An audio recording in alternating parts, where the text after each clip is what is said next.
o Senhor ressurreto que nos deu a esperança da ressurreição. Lucas 24, 13-53.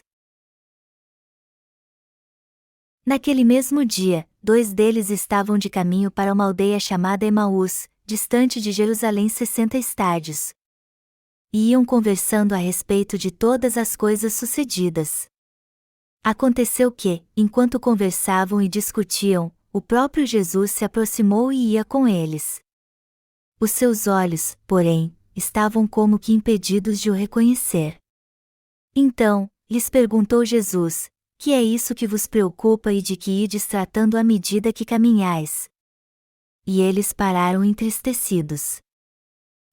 Porém, chamado Cleopas, respondeu, dizendo: És o único, porventura, que, tendo estado em Jerusalém, ignoras as ocorrências destes últimos dias? Ele lhes perguntou: quais? E explicaram o que aconteceu a Jesus, o Nazareno, que era varão profeta, poderoso em obras e palavras, diante de Deus e de todo o povo, e como os principais sacerdotes e as nossas autoridades o entregaram para ser condenado à morte e o crucificaram. Ora, nós esperávamos que fosse ele quem havia de redimir a Israel, mas, depois de tudo isto, é já este o 3º dia desde que tais coisas sucederam.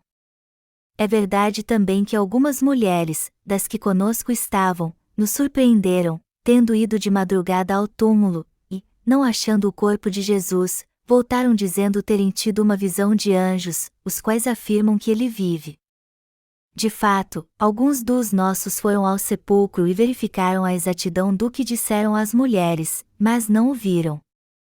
Então, lhes disse Jesus: ó nécios e tardos de coração para crer tudo o que os profetas disseram. Porventura, não convinha que o Cristo padecesse e entrasse na sua glória? E, começando por Moisés, discorrendo por todos os profetas, expunha-lhes o que a seu respeito constava em todas as Escrituras. Quando se aproximavam da aldeia para onde iam, fez ele menção de passar adiante.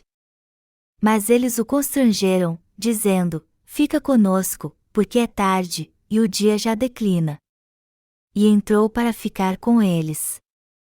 E aconteceu que, quando estavam à mesa, tomando ele o pão, abençoou-o e, tendo-o partido, lhes deu, e então, se lhes abriram os olhos, e o reconheceram, mas ele desapareceu da presença deles. E disseram um ao outro: porventura, não nos ardia o coração, quando ele, pelo caminho, nos falava, quando nos expunha as Escrituras?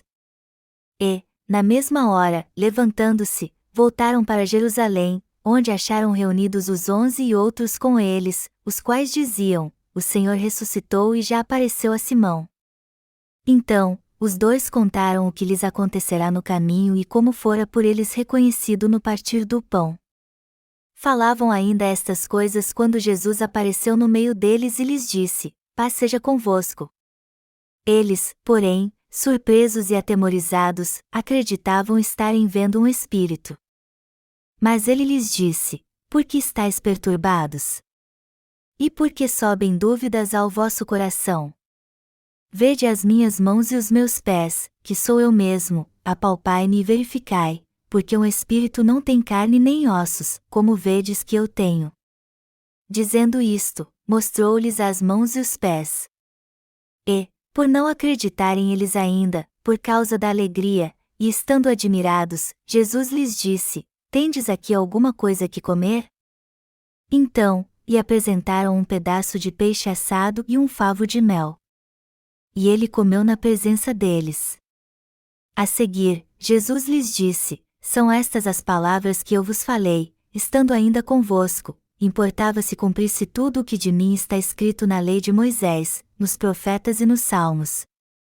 Então, lhes abriu o entendimento para compreenderem as Escrituras, e lhes disse: assim está escrito que o Cristo havia de padecer e ressuscitar dentre os mortos no 3º dia e que em seu nome se pregasse arrependimento para a remissão de pecados a todas as nações, começando de Jerusalém. Vós sois testemunhas destas coisas. Eis que envio sobre vós a promessa de meu Pai, e permanecei, pois, na cidade, até que do alto sejais revestidos de poder. Então, os levou para Betânia e, erguendo as mãos, os abençoou. Aconteceu que, enquanto os abençoava, ia se retirando deles, sendo elevado para o céu. Então, eles, adorando-o, voltaram para Jerusalém, tomados de grande júbilo, e estavam sempre no templo, louvando a Deus. O que os discípulos de Jesus disseram? Como vão vocês? Lucas, o discípulo de Jesus, o escritor do texto bíblico deste capítulo, tinha um temperamento muito manso. Por outro lado, Marcos, que escreveu o evangelho que leva seu nome, tinha uma fé poderosa mas era ingênuo. Mateus, que era publicano, tinha um argumento lógico, e por isso ele escreveu o maravilhoso evangelho que leva seu nome na palavra de Deus depois de se tornar discípulo de Jesus. Porém, dentre todos os discípulos, talvez o que era mais chegado a ele e tinha uma personalidade mais prudente era o apóstolo João. João era mais chegado ao Senhor espiritualmente, tinha uma fé justa e escreveu sobre Jesus Cristo como sendo Deus. Ele descreveu a obra de Jesus Cristo durante seus 33 anos de vida da forma mais elevada. Como eu disse alguns minutos atrás, Lucas, o autor do evangelho que leva seu nome, era um discípulo de Jesus e tinha um temperamento manso.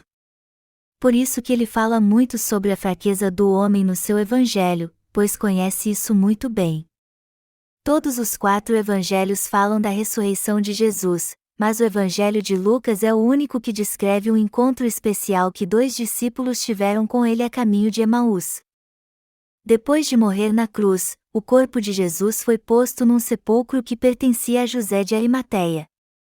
Ele não foi sepultado na terra como fazemos em nosso país, pois seu corpo foi posto num sepulcro escavado na rocha. Quando alguém morria em Israel, eles costumavam colocar o corpo numa caverna e fechar a entrada. Os ricos é que faziam sepulcros nas rochas, colocam ali o corpo e fechavam a entrada. Este era o costume em Israel naquela época. As pessoas na Coreia têm muito contato com a terra, com o solo. Por isso que elas aqui sepultam seus mortos na terra para que eles se decomponham e voltem ao estado original. Mas em Israel eles colocavam seus mortos em cavernas para passar pelo mesmo processo. Esta tradição de sepultamento conservava mais o corpo. Ao manter o corpo sobre a superfície, os ossos demoram mais para se decompor. Mas no costume de sepultamento no Ocidente até os ossos se decompõem totalmente com o passar do tempo. Até a aparência do túmulo é diferente. Os túmulos nos países do Oriente são feitos de pedra e cimento, mas nos países orientais os corpos são sepultados na terra e cobertos por grama. A teologia de Confúcio foi que criou esta tradição nestes países e fez com que se perdesse muito espaço no solo. Até em nosso país, a Coreia, a área de cemitérios públicos é muito grande e isso é o maior obstáculo para o plano de expansão territorial aqui. De todo modo, Jesus ressuscitou do sepulcro escavado na rocha ao 3º dia após morrer e te dito, está consumado. Maria Madalena e outra mulher chamada Maria foram as primeiras a testemunhar a ressurreição de Jesus. Naquela ocasião, estas mulheres foram ao sepulcro com outras crentes. Elas foram lá para cobrir o corpo de Jesus com especiarias a fim de que ele não se decompusesse tão rápido e cheirasse mal. Elas foram ao sepulcro bem cedinho, antes de o sol nascer, e viram que a grande pedra que fechava a entrada havia sido movida. E quando elas olharam lá dentro, o corpo de Jesus havia sumido e somente as vestes que o envolviam estavam ali, enroladas à parte. E naquele momento, quando elas estavam confusas por não encontrar o corpo de Jesus e sem saber o que fazer, 2 anjos apareceram e lhes perguntaram: por que vocês estão procurando Jesus? Ele não está aqui. E o anjo disse: o Senhor ressuscitou como disse que aconteceria e está onde disse que estaria. Maria Madalena e a outra Maria ficavam maravilhas com isso. Elas ficaram tão felizes e alegres que correram para os discípulos de Jesus como se estivessem fora de si. Elas então disseram a ele tudo o que viram. João e Pedro, que eram impetuosos, na mesma hora foram correndo para o sepulcro. Eles então viram que o corpo não estava mais ali, somente as vestes de linho dobradas à parte. Jesus ressuscitou 3 dias depois de morrer na cruz. No 4º dia após a morte de Jesus, um dia após sua ressurreição, o boato de que ele ressuscitara se espalhou e em todos os lugares as pessoas começaram a falar sobre isso. Nesta ocasião, 2 de seus discípulos desciam para a vila de Emaús temerosos e decepcionados. Jerusalém ficava no alto e Emaús era uma vila localiza a cerca de 10 quilômetros dali. Os 2 discípulos desciam a estrada decepcionados. E eles iam conversando sobre tudo o que havia acontecido recentemente. E enquanto caminhavam tristes lembrando do passado, Jesus apareceu para eles. A princípio eles não o reconheceram, pois Jesus apareceu para eles como um viajante comum que ia por aquela estrada. Então Jesus lhes perguntou: o que aconteceu em Jerusalém? Do que vocês estão falando? Os 2 discípulos pararam então e lhe disseram: Meu Deus! Você vive em Jerusalém e não sabe o que aconteceu ultimamente? Algo grandioso aconteceu. Os principais sacerdotes e oficiais do governo entregaram Jesus aos romanos e ele foi morto por receber a pena capital. Ele foi pregado na cruz e derramou seu sangue até morrer. Nós então pegamos seu corpo e o pusemos um sepulcro na rocha, mas o corpo desapareceu. Alguns dos seus discípulos disseram que o encontraram pessoalmente ressuscitado, mas estamos confusos. Como pode você não saber deste grandioso acontecimento que houve em Jerusalém ultimamente? Jesus disse aos 2 discípulos que iam para Emaús. O Senhor Jesus Cristo explicou a eles tudo o que estava escrito sobre ele no livro de Salmos, de Moisés e dos profetas do Antigo Testamento.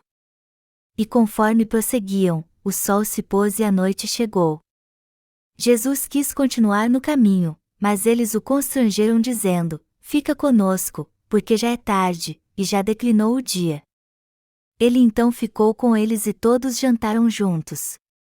E enquanto comiam, Jesus pegou o pão, o abençoou, o partiu e deu aos discípulos.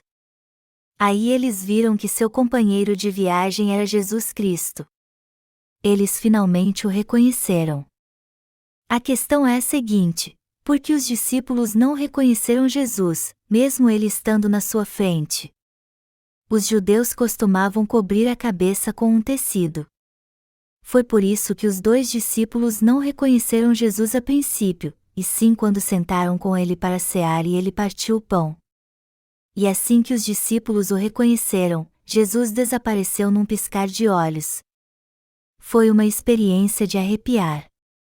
Quando os discípulos encontraram Jesus a caminho de Emaús, havia muitas coisas que eles não entendiam. No entanto, seu coração ardia enquanto o Senhor explanava a palavra no Antigo Testamento, no Pentateuco e no livro de Salmos, e a explicava para eles. E eles finalmente reconheceram que era Jesus quando ele pegou o pão, o abençoou, o partiu e deu a eles. Embora tenham ficado confusos quando Jesus desapareceu, eles estavam certos que o haviam encontrado. Depois de passar a noite ali então, eles correram para Jerusalém para contar aos outros discípulos o que tinha acontecido. Quando os discípulos ouviram isso e estavam reunidos conversando, Jesus apareceu a eles pessoalmente. Vamos ler o que o texto bíblico deste capítulo dos versículos 36 ao 45. Falavam ainda estas coisas quando Jesus apareceu no meio deles e lhes disse: Paz seja convosco. Eles, porém, surpresos e atemorizados, acreditavam estarem vendo um espírito. Mas ele lhes disse: Por que estáis perturbados? E por que sobem dúvidas ao vosso coração? Vede as minhas mãos e os meus pés, que sou eu mesmo, apalpai-me e verificai, porque um espírito não tem carne nem ossos, como vedes que eu tenho. Dizendo isto, mostrou-lhes as mãos e os pés. E, por não acreditarem eles ainda, por causa da alegria, e estando admirados, Jesus lhes disse: Tendes aqui alguma coisa que comer? Então, e apresentaram um pedaço de peixe assado e um favo de mel. E ele comeu na presença deles. A seguir, Jesus lhes disse: São estas as palavras que eu vos falei, estando ainda convosco. Importava se cumprisse tudo o que de mim está escrito na lei de Moisés, nos profetas e nos salmos. Então, lhes abriu o entendimento para compreenderem as Escrituras. Os 2 discípulos de Jesus que iam para Emaús encontrou Jesus no caminho e o reconheceram quando ele partiu o pão e deu a eles. Mas logo depois Jesus desapareceu. Um deles disse ao outro então: Porventura, não nos ardia o coração, quando ele, pelo caminho, nos falava, quando nos expunha as Escrituras? Então eles voltaram para Jerusalém e contaram aos outros discípulos o que tinha acontecido. E havia outros entre eles que também haviam encontrado Jesus, como os 2 discípulos. Alguns duvidavam da ressurreição de Jesus, outros estavam certos dela. Por isso que eles debatiam se isso tinha acontecido mesmo ou não. Naquele momento Jesus apareceu em meio a eles e disse: Paz seja convosco.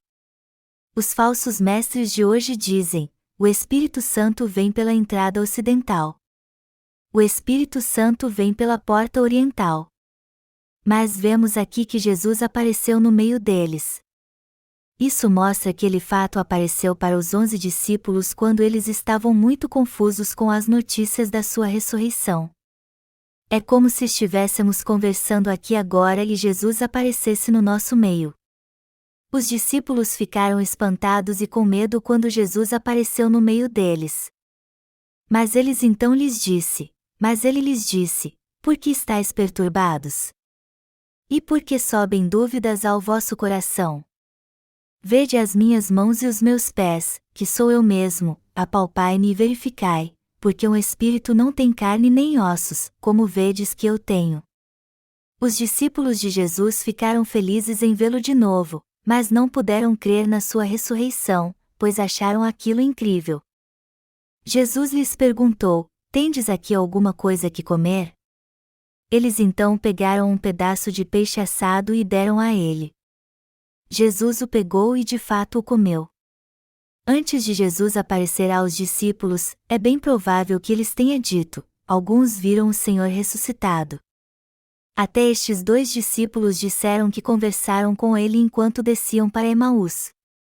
Mas eles não o reconheceram a princípio, só depois que ele desapareceu. O que está acontecendo? Isso é tão confuso. Vocês também o viram? E outros discípulos disseram que também o tinham visto. Isso é muito estranho. E enquanto questionavam uns aos outros, Jesus entrou sem abrir a porta e apareceu no meio deles. Eles então ficaram espantados, mas Jesus lhes mostrou as mãos e os pés e disse: Põe aqui o dedo e vê as minhas mãos, chega também a mão e põe-na no meu lado. Outro evangelho fala de Tomé, um dos 12 discípulos de Jesus, que não creu no que os discípulos disseram. Isso quer dizer que ele não creu quando as pessoas disseram que viram Jesus.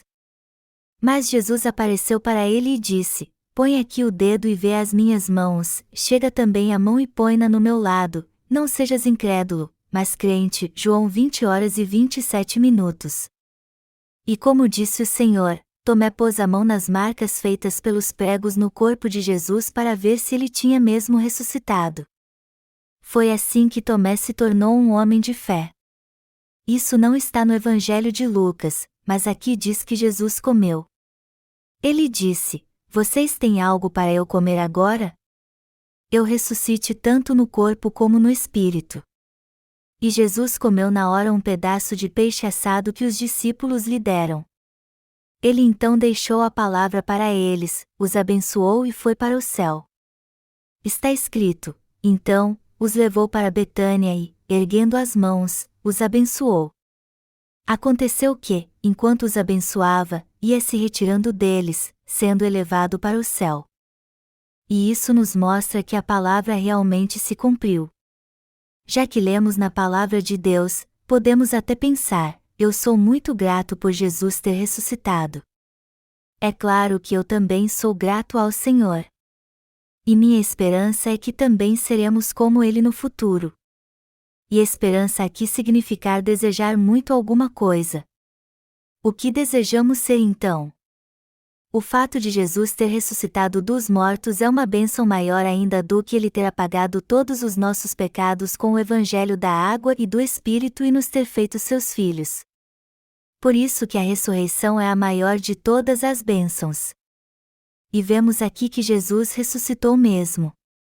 Voltar à vida é de fato uma grande bênção para nós.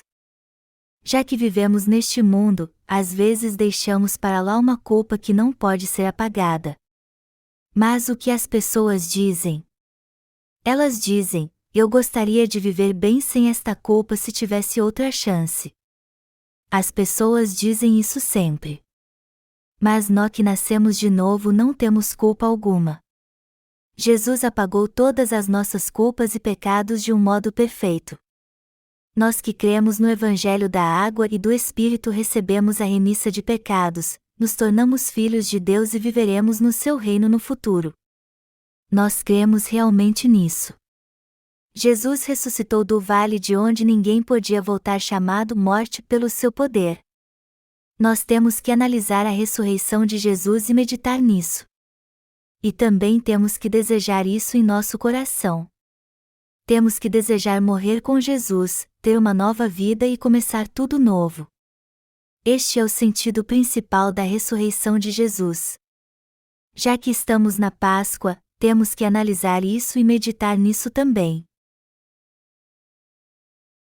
Você e eu recebemos a remissão de pecados crendo no Evangelho da água e do Espírito. Receber a remissão de pecados é algo muito bom. Nós somos filhos de Deus e iremos para o céu no futuro. Mas temos que fazer a obra do Senhor enquanto estivermos neste mundo. A obra de Deus é justa e perfeita, porém muito desafiadora e difícil também. Mas nós temos esperança. Já que recebemos a salvação em nossa alma, nossa carne deseja morrer, volta à vida, realizar nossos mais lindos sonhos e começar uma nova vida. Jesus ressuscitou dos mortos e começou uma nova vida. Ele entrou no reino eterno e agora tem uma vida gloriosa como rei, desfrutando de riquezas e glória. O que o Senhor disse quando morreu na cruz? Um ladrão que estava ao seu lado disse a ele: Jesus, lembra-te de mim quando vieres no teu reino. No que Jesus lhe disse: em verdade te digo que hoje estarás comigo no paraíso. Como você bem sabe, um dos sinônimos de paraíso é utopia. A palavra utopia vem do grego ou, não, e topos, lugar. Ela quer dizer literalmente um lugar que está nessa terra ou um lugar imaginário considerado ideal e perfeito.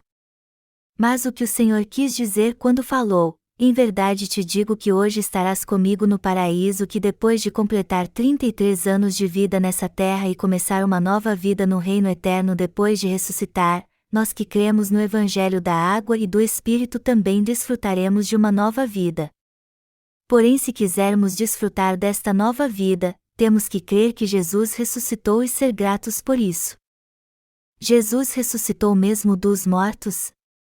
Sim, Ele ressuscitou dos mortos para que nosso corpo corruptível se revestisse de incorruptibilidade e tivéssemos uma nova vida para sempre. 1 Coríntios 15h53. Eu disse antes que desejar significa querer muito alguma coisa. O que você e eu desejamos então? Todo ser humano que nasce neste mundo certamente morrerá. Mas já que nosso corpo vai ressuscitar como o Senhor depois que morrermos, o que vamos desejar quando estivermos na sua presença? O que desejaríamos se nosso corpo imperfeito morresse mas se tornasse novo depois de voltar à vida? Nosso desejo seria apenas viver com o Senhor. O Senhor disse que participaríamos da sua ressurreição. Portanto, nosso corpo ressuscitará depois que morrermos, e o que mais desejamos de Deus é ter um novo corpo, diferente do corpo imperfeito que temos agora, e estar junto a Jesus, reinando sobre os anjos, desfrutando de tudo e livres de todo o mal. É isso o que eu quero. Meu coração se alegra neste domingo de Páscoa porque eu recebi a salvação em minha alma, a remissão de pecados em meu coração. E como eu tenho a garantia de que receberei tudo do Senhor, eu me alegro com meu futuro porque estarei na sua presença. Portanto, eu quero que meu corpo receba uma nova vida e viva como o Senhor. Eu quero viver novamente com um corpo perfeito, não com este corpo imperfeito que tenho agora. Por isso que a Páscoa tem um significado muito especial para nós. Você crê que Jesus ressuscitou dos mortos? Por que você acha que Jesus ressuscitou dos mortos? Ele ressuscitou dos mortos para nos dar uma nova vida. Jesus foi batizado, morreu na cruz, apagou todos os nossos pecados e ressuscitou dos mortos. Ele ressuscitou para ser nosso perfeito Senhor, para apagar todos os nossos pecados, para nos trazer de volta à vida e fazer com que levemos uma nova vida.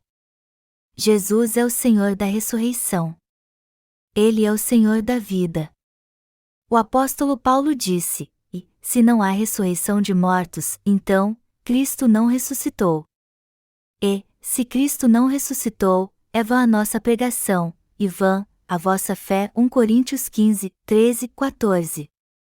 Aqui diz que nossa fé seria vã se o Senhor não tivesse ressuscitado. Se tivéssemos sido salvos apenas espiritualmente, no nosso espírito ou em nossa mente, e nosso corpo não tivesse sido trazido de volta à vida para levarmos uma nova vida, e se não esperássemos a ressurreição do nosso corpo, não haveria mais então nenhuma esperança para nós cristãos. Mas já que o Senhor ressuscitou dos mortos, Ele nos ressuscitou também a fim de recebermos a remissão de pecados crendo no Evangelho da água e do Espírito, trouxe nosso corpo de volta à vida e nos deu uma nova vida. Ele nos deu uma vida realmente abençoada. Esta é a vida que espera por mim e por você. E se nós não tivéssemos esta esperança, seríamos apenas sonhadores. E se fosse assim, tudo o que cremos seria invenção da nossa mente e apenas um tolo jogo de palavras. A alma de Jesus, que nos salvou do pecado, não tem pecado. O Senhor veio como o Cordeiro sem defeito e levou sobre si todos os nossos pecados. Depois foi condenado por eles ao ter seu corpo crucificado na cruz, ao morrer sobre ela e ressuscitar dos mortos. O corpo físico é indispensável para o ser humano. Por quê? Porque não podemos viver aqui sem um corpo físico. Viver sem um corpo físico não faz sentido algum. Mas o Senhor salvou até nosso corpo físico. Condiz a palavra: ó morte, o teu aguilhão. Sua ressurreição fez com que a morte desaparecesse do nosso corpo físico também. O Senhor fez a morte desaparecer. Ele disse: eu sou o caminho, e a verdade, e a vida, e eu sou a ressurreição. Isso quer dizer que Ele é o Senhor da vida que ressuscitou dentre os mortos. Já que estamos na Páscoa então, nosso corpo deve ansiar pela ressurreição, e devemos crer que isso de fato acontecerá. Temos que crer que de coração e desejar ter uma nova vida pensando assim: nosso vai mesmo voltar à vida e teremos uma nova vida depois que ressuscitarmos. Temos que desejar isso. Não estamos levando uma verdadeira vida cristã se não desejamos a ressurreição do corpo e da alma. E esta não é a verdadeira fé. A vida neste mundo é apenas um processo para alcançarmos a vida eterna. Não precisamos nos preocupar se mesmo que nossa vida seja miserável aqui. Quando nosso corpo físico for ressuscitado, nossa vida miserável neste mundo chegará ao fim. Nós teremos a mesma vida que Deus desfruta num mundo glorioso. E devemos desejar esta vida em nosso coração. O Senhor nos deu a ressurreição. E Ele prometeu que ressuscitaria nosso corpo também. O próprio Senhor cumpriu a promessa e disse que também nos ressuscitaria a seu tempo. Você e eu seremos ressuscitados pelo Senhor e teremos uma nova vida com um novo corpo que espera por nós. Mas o que aconteceria conosco que recebemos a remissão de pecados crendo no Evangelho da água e do Espírito se não desejássemos isso? O que aconteceria se não desejássemos viver assim na presença de Deus? Obviamente teremos esta vida mesmo que não a desejemos. No entanto, temos que entender que uma vida maravilhosa espera por nós e devemos desejá-la, já que temos uma vida espiritual. O que eu estou dizendo é que temos que entender muito bem o que é esta vida. Já que a Páscoa está chegando, o que acontecerá se não crermos que nosso corpo ressuscitará e que teremos uma vida gloriosa? Temos que desejar isso com toda esperança porque certamente irá acontecer. Mas o acontecerá se não desejarmos isso ardentemente? Nós sucumbiremos perante a morte quando as lutas vieram e ela nos ameaçar. Mas se cremos que o Senhor nos deu a ressurreição, jamais sucumbiremos perante a morte. Ao contrário, estaremos firmes diante dela por crermos que viveremos novamente. Por isso que nossa fé na ressurreição é tão importante. O domingo de Páscoa é um dia maravilhoso para nós porque confirmamos em nosso coração que cremos na ressurreição do nosso corpo porque o Senhor ressuscitou. Não é algo simples como dizer, vamos começar uma nova obra, vamos renovar nossas forças. Eu desejo isso realmente. Eu desejo muito a nova vida que receberei, a nova vida na qual viverei para sempre e que será gloriosa quando começar. Eu creio nisso porque o Senhor ressuscitou e agora vive gloriosa e eternamente. Eu creio nisso porque Ele ressuscitou dos mortos e ascendeu aos céus para nos dar uma nova vida, e também porque Ele garantiu que voltaria. Eu quero que você entenda isso e creia nisso também. Todos nós temos que desejar isso. Todos os cristãos devem ter esta esperança no coração agora. Primeiro, temos que desejar a ressurreição dos mortos. Temos que ansiar por isso. Temos que viver com esta esperança. As Escrituras dizem, agora, pois, permanecem a fé, a esperança e o amor, estes três, porém o maior destes é o amor. Deus nos amou tanto que apagou todos os nossos pecados, nos salvou e ressuscitou dos mortos por nós. Ele nos deu uma nova vida e nos ressuscitou. Ele ressuscitou nossa alma e ressuscitará nosso corpo físico. Temos que desejar isso então. Devemos ter este desejo daqui por diante. O maior destes é o amor, mas o que afinal nos resta? A esperança. Que tipo de vida devemos desejar ter? Esta é a questão. Que tipo de vida você e eu desejamos ter? Qual o objetivo da nossa vida e que tipo de vida desejamos ter? O que devemos desejar então? Temos que desejar ressuscitar dos mortos como o Senhor e ter uma vida de riquezas e glória com Ele eternamente. Isso quer dizer que devemos desejar ter uma vida sem defeito, perfeita, embora nossa vida neste mundo seja imperfeita. Enfim, temos que crer, desejar e esperar por isso. Esta é a verdadeira vida espiritual dos cristãos. Você crê nisso? Devemos ter esta esperança. Devemos viver com esta esperança. O apóstolo Paulo disse, porque para mim tenho por certo que os sofrimentos do tempo presente não podem ser comparados com a glória a ser revelada em nós. Romanos 8h18. Certamente não conseguiríamos viver neste mundo se não tivéssemos esperança. Se as pessoas recebessem a remissão de pecados pelo evangelho que pregamos para elas e seu corpo morresse depois de ter uma vida miserável, e se seu corpo não ressuscitasse para desfrutar da vida eterna, com toda certeza não pregaríamos mais este evangelho. É algo muito importante ter os pecados remidos e não ir para o inferno. Só o fato de irmos para o céu é algo glorioso, mas se não tivéssemos esta esperança, se não existisse nada mais além disso, nosso evangelho e nossa fé não mudaria em nada o status quo deste mundo. Mas qual é a verdade? É que uma nova vida espera por todos que receberam a remissão de pecados. Nós morreremos, mas teremos uma nova vida depois que ressuscitarmos dentre os mortos. Nós somos maus, fracos e tolos agora.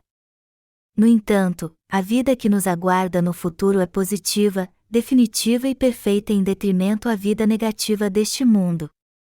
A nova vida que teremos no futuro será gloriosa, abençoada e perfeita para todos sempre. Nós viveremos com um poder perfeito. Será uma vida em que poderemos realizar todo o desejo do nosso coração se não for algo ruim. Esta é a vida da ressurreição. Seremos como o Senhor quando ressuscitarmos, pois foi Ele quem nos deu esta ressurreição. Não precisamos ter medo na hora da morte ou ficar tristes quando ela chegar no futuro, pois com toda certeza uma vida gloriosa está garantida para nós depois da morte. Nossa vida não acabará em desgraça porque começaremos uma nova vida depois que ressuscitarmos dos mortos. Eu creio nisso. Você crê nisso também? A ressurreição é algo magnífico porque é o início de uma nova vida. Nós estamos nos dedicando ao máximo agora para salvar a alma das pessoas. E nosso corpo se cansa cada vez mais por causa desta obra. E ainda temos um longo caminho pela frente. Uma nova vida espera por nós. Mas esta nova vida é para os que nasceram de novo. Esta é a ressurreição. Se fosse para irmos para o céu depois de recebermos a remissão de pecados e vivermos assim, se não tivéssemos uma nova vida após a morte, se nosso corpo não ressuscitar, o Senhor não teria ressuscitado. Mas o Senhor ressuscitou mesmo. Ele ressuscitou dos mortos para nos fazer ressuscitar também, para nos mostrar que Ele é o Senhor da ressurreição e da vida, assim como sua abundante graça. Antes de nascer de novo, ou seja, antes de crer no Evangelho da água e do Espírito, eu não cria na ressurreição. Mas eu creio nela agora. Eu creio que uma nova vida espera por mim e por você. Você crê nisso também? Embora eu não saiba quanto tempo vamos viver neste mundo após nascermos e como viveremos no futuro, uma coisa que está muito clara para mim é que uma nova vida nos espera. Eu tenho fé nisso e creio que você também tem esta fé. A ressurreição do Senhor é a prova que nos garante que começaremos uma nova vida após a morte. Nesta ocasião, este corpo físico será trazido de volta à vida e transformado num corpo santificado. Você está entendendo? O que eu quero dizer é que não restará apenas nossa alma. É por esta razão que a ressurreição é algo maravilhoso para mim. E eu sou tão grato ao Senhor que nos deu este valioso presente. Nós podemos ter esta esperança agora. E já que estamos pregando o Evangelho agora, levando algo de valor às pessoas, fazendo a obra que o Senhor nos confiou, o fato de iniciarmos uma nova vida nos encoraja a servi-lo e fazer sua obra. O que eu estou dizendo é que esta esperança me alegra muito. Guarda esta palavra no fundo do seu coração, medite nela e creia mesmo nela. Eu espero que você encontre o Senhor depois de viver ansiando pela ressurreição, crendo na ressurreição do Senhor e na sua também. Você crê nisso? Sim, eu também creio. Aleluia! Jesus ressuscitou.